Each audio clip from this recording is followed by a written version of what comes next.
नमस्कार। हाल ही में दिल्ली में कुछ ऐसा हुआ जो ऊपर से देखने में एक सामान्य सी राजनीतिक मुलाकात लग सकती है, लेकिन जब आप उसकी परतें खोलते हैं तो आज की दुनिया की सियासत की पूरी तस्वीर सामने आ जाती है। चीन की कम्युनिस्ट पार्टी के 6 बहुत बड़े अधिकारी भारत आए और वे सिर्फ सरकारी दफ्तरों में नहीं गए, बल्कि सीधे बीजेपी के मुख्यालय पहुंचे और वहां पार्टी के बड़े नेताओं से मिले। इतना ही नहीं, उनकी मुलाकात आरएसएस के प्रतिनिधियों से भी हुई। तो आज हम इसी मुलाकात की तह तक जाने वाले हैं, समझने की कोशिश करेंगे कि यह सिर्फ एक चाय पर चर्चा थी या फिर किसी आने वाले तूफान से पहले की शांति। जब दुनिया की 2 सबसे बड़ी राजनीतिक पार्टियां बंद दरवाजों के पीछे मिलती हैं तो उसका मतलब क्या होता है। और ये सवाल बहुत ज़रूरी है, क्योंकि इस मुलाकात का जो समय है वो अपने आप में बहुत कुछ कह देता है। एक तरफ हम सीमा पर तनाव की खबरें सुनते रहते हैं और दूसरी तरफ ये दोनों पार्टियां आपस में मिल रही हैं। ये एक तरह से दुनिया की 2 सबसे बड़ी ताकतों के बीच बदलते रिश्तों का एक बहुत बड़ा संकेत है। हमें ये देखना होगा कि इस बातचीत के तार कहाँ-कहाँ तक जुड़े हुए हैं। बिल्कुल। तो चलिए शुरुआत करते हैं इस बैठक के पैमाने से ही। जब हम कहते हैं कि दुनिया की 2 सबसे बड़ी पार्टियां हैं, तो इसका मतलब क्या है? मतलब आंकड़े क्या कहते हैं? आंकड़े सच कहूं तो दिमाग घुमा देने वाले हैं। हम यहाँ किसी छोटी मोटी पार्टी की बात नहीं कर रहे हैं। बीजेपी का दावा है कि उनके सदस्यों की संख्या 14 करोड़ से ज्यादा है। 14 करोड़। जी हाँ। और चीन के कम्युनिस्ट पार्टी, जिसे सीसीपी भी कहते हैं, उसके भी लगभग 10 करोड़ सदस्य हैं। अच्छा, 14 करोड़ तो मतलब दुनिया के कई देशों की कुल आबादी से भी ज्यादा है। ये तो एक राजनीतिक दल कम और एक छोटा मोटा देश ज्यादा लगता है। आप कह सकते हैं। तुलना के लिए सोचिए, अमेरिका के डेमोक्रेटिक पार्टी के लगभग 4.5 करोड़ सदस्य हैं और रिपब्लिकन पार्टी के 3.25 करोड़ के करीब। भारत की कांग्रेस पार्टी भी करीब 2.5 करोड़ सदस्यों का दावा करती है। तो ये जो 10 करोड़ वाला क्लब है ना, इसमें सिर्फ यही 2 पार्टियां हैं। और इसीलिए जब ये मिलती हैं तो दुनिया वाकई ध्यान से सुनती है। और यहाँ एक और दिलचस्प बात है, हमारे स्रोत में ये बताया गया है कि चीन अपनी कम्युनिस्ट पार्टी के इतने ऊंचे पद के अधिकारियों को किसी दूसरे देश की राजनीतिक पार्टी से मिलने के लिए बहुत कम भेजता है। बिल्कुल। सरकार से सरकार की बात तो होती रहती है, वो एक सामान्य प्रक्रिया है। हाँ। लेकिन पार्टी से पार्टी का सीधा संपर्क, वो भी इतने बड़े स्तर पर, ये एक असाधारण घटना है। तो इसका मतलब क्या समझें? यहीं पर इस मुलाकात का असली मतलब छिपा है। चीन सिर्फ भारत की सरकार से नहीं, बल्कि सरकार चलाने वाली जो विचारधारा है, जो मशीनरी है, उससे जुड़ना चाहता है। इसीलिए वे सिर्फ बीजेपी से नहीं बल्कि आरएसएस से भी मिले। अच्छा। चीन ये समझ रहा है कि अगर आपको आज के भारत की नब्ज पकड़नी है तो आपको दिल्ली के साथ साथ नागपुर की सोच को भी समझना होगा। ये तो बहुत बड़ा विरोधाभास है ना। सोचिए, चीन की कम्युनिस्ट पार्टी, जिसकी विचारधारा धर्म को जनता के लिए अफीम मानती आई है, हाँ, वो आरएसएस से मिल रही है, जो एक सांस्कृतिक और कह सकते हैं धार्मिक राष्ट्रवादी संगठन है। ये सिर्फ राजनीति नहीं, ये तो विचारधाराओं के संगम या शायद टकराव की एक बहुत ही दुर्लभ झलक है। बिल्कुल। ये दिखाता है कि चीन अब सिर्फ व्यापार और सीमा तक सीमित नहीं सोच रहा। वो भारत की राजनीति की आत्मा को समझना चाहता है। वो ये जानना चाहता है कि भारत के फैसले कहाँ से लिए जाते हैं और उन फैसलों के पीछे की सोच क्या है। ये एक लंबी अवधि की रणनीति का हिस्सा लगता है। लेकिन जाहिर है, हर कोई इस मुलाकात से खुश नहीं था। भारत में इसे लेकर काफी विवाद भी हुआ। कांग्रेस पार्टी ने तो इसे बीजेपी का पाखंड तक कह दिया। और उनकी आलोचना का आधार भी स्पष्ट है। पिछले कुछ सालों में भारत और चीन के रिश्ते कितने तनावपूर्ण रहे हैं, ये किसी से छिपा नहीं है। सीमा पर झड़पें हुई हैं, हमारे शहीद हुए हैं। हाँ। स्रोत में ऑपरेशन सिंदूर जैसी घटनाओं का भी जिक्र है, जहां ये आरोप लगा कि पाकिस्तान ने भारत के खिलाफ जिन हथियारों का इस्तेमाल किया वो चीन ने ही मुहैया कराए थे। चीन का पाकिस्तान को लगातार समर्थन मिलता रहा है। तो सवाल उठता है कि इन सब कड़वी यादों के बावजूद अचानक ही दोस्ती का हाथ क्यों बढ़ाया जा रहा है? क्या सीमा पर सब कुछ ठीक हो गया है? सब कुछ तो ठीक नहीं हुआ है, लेकिन माहौल जरूर बदल रहा है। ये मुलाकात हवा में नहीं हुई है। इसके पीछे रिश्तों में आ रही नरमी का एक पूरा संदर्भ है। जैसे दोनों देशों के बीच सीधी उड़ानें फिर से शुरू हो गई हैं। ये एक बड़ा कदम है।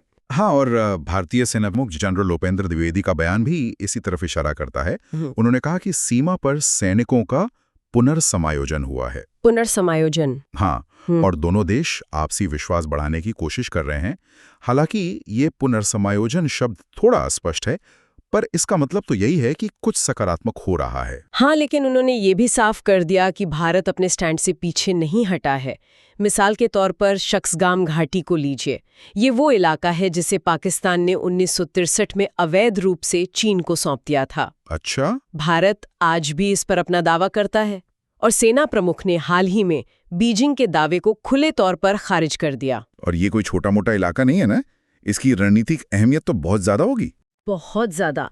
ये सीधे तौर पर चीन पाकिस्तान इकोनॉमिक कॉरिडोर मतलब सीपैक से जुड़ा है, जो चीन का खरबों डॉलर का ड्रीम प्रोजेक्ट है। ये इलाका सियाचिन ग्लेशियर के भी बहुत करीब है। तो जब भारत इस पर अपना दावा मजबूती से रखता है तो ये चीन की सबसे दुखती रग पर हाथ रखने जैसा है। तो संदेश साफ है, रिश्ते सुधारने की कोशिश हो रही है, पर अपनी शर्तों पर। जटिलताएं अभी भी बनी हुई हैं। बिल्कुल। और इन जटिलताओं के बीच हमेशा एक तीसरा खिलाड़ी भी होता है। जब भी भारत और चीन अपने रिश्ते सुधारने की कोशिश करते हैं तो वॉशिंगटन में कोई ना कोई जरूर ध्यान दे रहा होता है। और इस बार वो है डोनाल्ड ट्रंप, जिनकी अमेरिकी राजनीति में वापसी की संभावना ने पूरे समीकरण को और भी उलझा दिया है। यहाँ एक बहुत दिलचस्प एक भू राजनीतिक खिड़की खुलती है। स्रोत के मुताबिक डोनाल्ड ट्रंप के पिछले कार्यकाल और उनके हाल के बयानों ने भारत में अमेरिका की साख को काफी चोट पहुंचाई है। हाँ। और चीन शायद इसी मौके का फायदा उठाकर भारत के साथ अपने रिश्ते बेहतर करना चाहता है, अपनी छवि सुधारना चाहता है। हाँ, ट्रंप के बयान वाकई अजीब थे। भारतीय अर्थव्यवस्था को मृत अर्थव्यवस्था कहना, यह दावा करना कि उन्होंने भारत पाकिस्तान का युद्ध रुकवा दिया था, और ये कहना कि पाकिस्तान अब भारत को तेल बेचेगा।